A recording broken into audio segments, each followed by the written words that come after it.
Dans cette vidéo, nous allons tester notre configuration Logstash. Donc, pour commencer, je vous prie de revenir sur notre fichier de configuration Logstash de tout à l'heure. Ici, on avait mis un 6db. Vu que nous n'allons pas utiliser le 6db pour notre test, je vous prie d'enlever ça et votre input devient juste comme ceci. Plus simple et plus propre. Deuxième modification que je vais vous demander, ici on avait utilisé un paramètre qui s'appelle SSL. Mais dans les dernières versions de Logstash, ce paramètre a été changé en SSL Enabled. Donc vous remplacez SSL par cette valeur-là, SSL underscore Enabled. OK? Bien. Donc, ceci étant, vous enregistrez votre fichier de configuration. Je vais vous demander de venir dans le dossier Samples, où on a les fichiers de test. Au lieu de tester tous les fichiers que nous avons au même moment, je vous prie de juste tester un seul fichier. Donc, prenez les 9 autres fichiers et déplacez-les de ce dossier. Vous pouvez créer un dossier que vous allez appeler backup, comme dans mon cas ici. Vous allez déposer les 9 fichiers restants à l'intérieur. Donc ici, notre dossier samples contient un seul fichier que nous allons tester. Très bien. Donc je reviens dans le dossier principal de Logstash. Maintenant, dans les ressources de cette vidéo, vous avez un fichier qui s'appelle Elasticsearch Index Template. Je vous prie d'ouvrir ce fichier-là. Dans mon cas, je l'ai quelque part ici. Bien.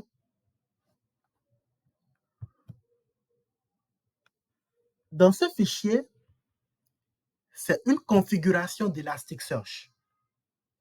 Nous spécifions ici à Elasticsearch les différents champs que nous allons envoyer et le type de chaque champ. C'est tout ce que nous faisons ici. Par exemple, on lui dit que le statut de l'ordre, c'est un mot-clé. Par exemple, on lui dit que la quantité, c'est un entier. On lui dit que le prix unitaire, c'est un flottant.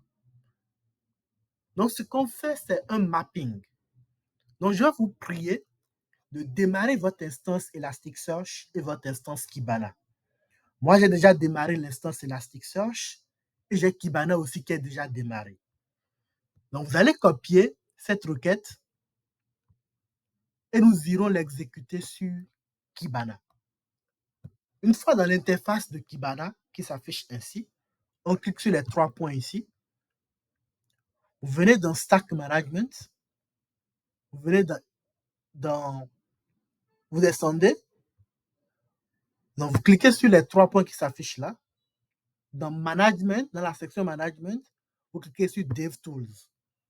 OK? Vous supprimez tout ce que se trouve là et vous allez coller la requête que nous venons de copier. Donc, vous allez ici, vous allez exécuter cette requête-là en cliquant sur cette petite icône-là. Bien. Donc là, nous venons donc de créer le mapping de notre index. Maintenant, je vous prie de ressortir d'ici. Vous revenez dans Stack Management et cette fois-ci dans Index Management.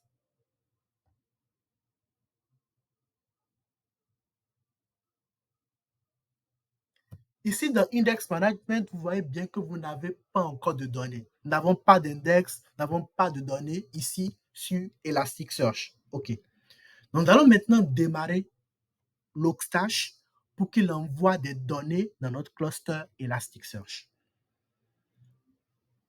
Pour cela, venez dans le dossier où vous avez installé Logstash et vous ouvrez un terminal. Donc, pour démarrer Logstash, vous allez faire bin/logstash, comme ceci. Vous allez faire -f et vous allez spécifier où se trouve votre fichier de configuration. Notre fichier de configuration est dans le dossier config, comme ceci.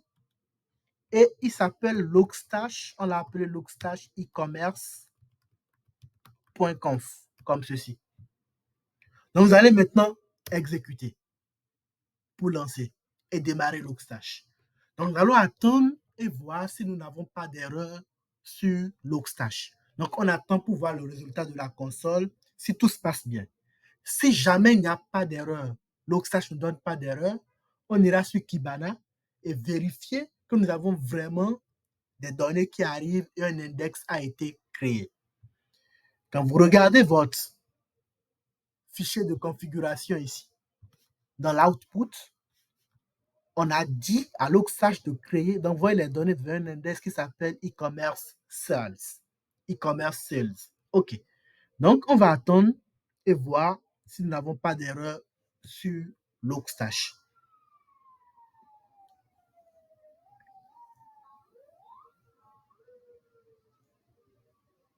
Vous le voyez bien, il n'y a pas d'erreur sur la console de Logstash. Tout va bien. Donc, maintenant, revenez sur Kibana. Et ici, dans Index Management, faites Reload Indexes. Donc, ici, vous le voyez bien que notre index e-commerce sales apparaît ici et il contient 10 documents. Quand vous ouvrez, revenez dans Samples ici et vous ouvrez le fichier que nous avons testé. Vous allez voir que le fichier contient exactement 10 documents. 10 documents qui sont là. 10 ventes. Bien. Donc, Logstash a transformé les données et les a envoyées vers Elasticsearch, tout simplement. Pour vérifier tout ça et voir vraiment la puissance de Logstash qui travaille de manière automatique, vous allez venir dans le dossier backup. Vous allez prendre les 9 fichiers qui restent et vous allez les déplacer dans le dossier samples. C'est le dossier dans lequel Logstash écoute. Donc, on les dépose là. Et on retourne maintenant sur Kibana et vous faites Reload Indexes. Vous voyez bien qu'on avait 10 documents ici. On attend un peu pour voir qu'est-ce qui va se passer. Vous le voyez, ici, nous avons maintenant 115 documents. Qu'est-ce que ça veut dire? Logstash a automatiquement traité tous les nouveaux fichiers que nous avons déposés dans le dossier. C'est la puissance de Logstash. Une fois configuré, il travaille de manière automatique. Chaque fois que nous avons des données au niveau de la source, Logstash les récupère, les traite, les transforme et stocke dans la destination. Donc ici, notre pipeline Logstash est opérationnel. Il transforme les données. Chaque jour que le système va générer des fichiers de vente, Logstash va les traiter et les envoyer sur Elasticsearch.